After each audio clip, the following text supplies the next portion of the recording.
Hello अस्सलाम वालेकुम class. तो आज हमारा लेक्चर नंबर 2 है। तो खुश आमदीद आपको हमारे चैनल पर। हमारे चैनल को लाइक और सब्सक्राइब कर दें। तो जैसा कि हमने पिछले वीडियो में इसके गोल्स और कंसर्न ये पढ़ा था, तो आज हम इसका टॉप हेडिंग नंबर 3 पढ़ेंगे, इस्टेब्लिशिंग कॉन्ट्रैक्ट, कि ये कॉन्ट्रैक्ट किस तरह से बनता है। Based on the goal identify by mutual work of client and counsellor, इसमें क्लाइंट और काउंसलर को एक साथ मिलकर काम करना पड़ता है। Written contract can be develop, जो कॉन्ट्रैक्ट है वो रिटन फॉर्म में होता है, डेवलप होता है। उसके बाद contract like goal should be clear and easy to follow, जो गोल होता है वो क्लियर होना चाहिए और इजी होना चाहिए, जिसको फॉलो किया जा सकता है। Philosophical statement and huge claim are not part of the contract.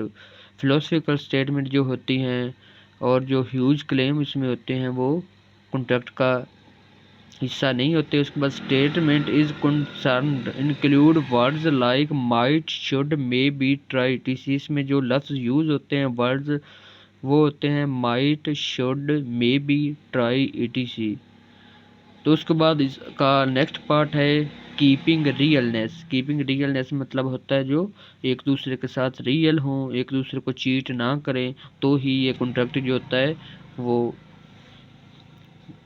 Report जो होती है बर्ड वो अच्छे से होती है। The client and counsellor should be real with each other, वो बात जो आपने बताई है वही आ गई ना, कि काउंसलर और क्लाइंट और काउंसलर जो होते हैं वो एक दूसरे के साथ रियल होने चाहिए, फेक नहीं होने चाहिए, एक दूसरे के साथ फ्रॉड नहीं करना चाहिए। If any one of the two, इनमें से कोई एक भी दोनों में से, try to hide, pretend, exchange, lie, cheat और ट्रिक द अदर, एक दूसरे को धोखा देना या झूठ बोलना,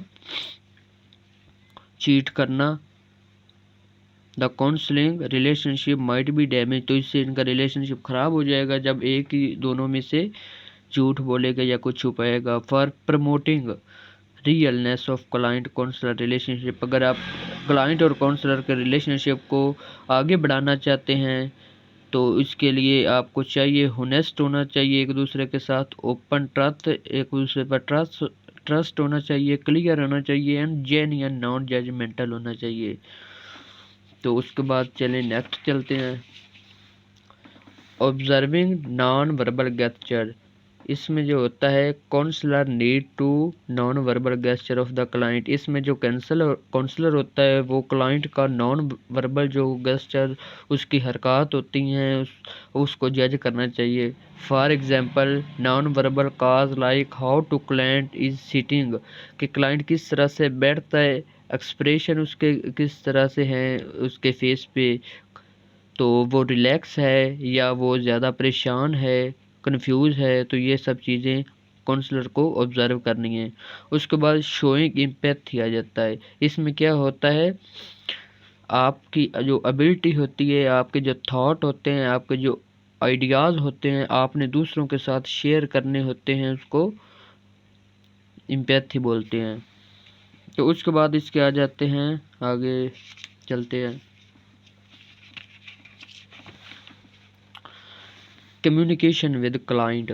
ये बहुत इम्पोर्टेंट पार्ट है इस काउंसलिंग प्रोसेस का। इसमें होता है, वो कहता है कि कम्युनिकेशनल इम्पोर्टेंट रोल अदा करता है इसमें जो लैंग्वेज है वो इजी होनी चाहिए, जो क्लाइंट को समझ आए, दूसरों को समझ आए, वन एंड अदर एक दूसरे को समझ आए। तो यूजिंग जो इसमें लफ्ज़ होते हैं वो ज़्यादा मुश्किल ना हो, इडियम्स ना हो, मुश्किल सेंटेंस ना हो, इजी हो, जो एक दूसरे को समझ आ जाएं। तो उसके बाद इसका लीडिंग है, इसके बाद ये आगे को आ जाते हैं, एक्सेप्टेंस आ जाता है, क्लैरिफिकेशन, अप्रूवल, तो ये आप देख लेना। तो इसका मैं आपको लास्ट पार्ट बताता हूँ, गिविंग होप। क्लाइंट को जो गिविंग होप दी जाती है वो होता है it code motivated client, client को मोटिवेट किया जाता है, उसकी परफॉर्मेंस बूस्ट की जाती है, साइकोलॉजिकल एडजस्टमेंट की जाती है, इम्प्रूव एकेडमिक परफॉर्मेंस की जाती है, कंट्रीब्यूट द ओवरऑल बैलेंस। उसके बाद आगे आ जाता है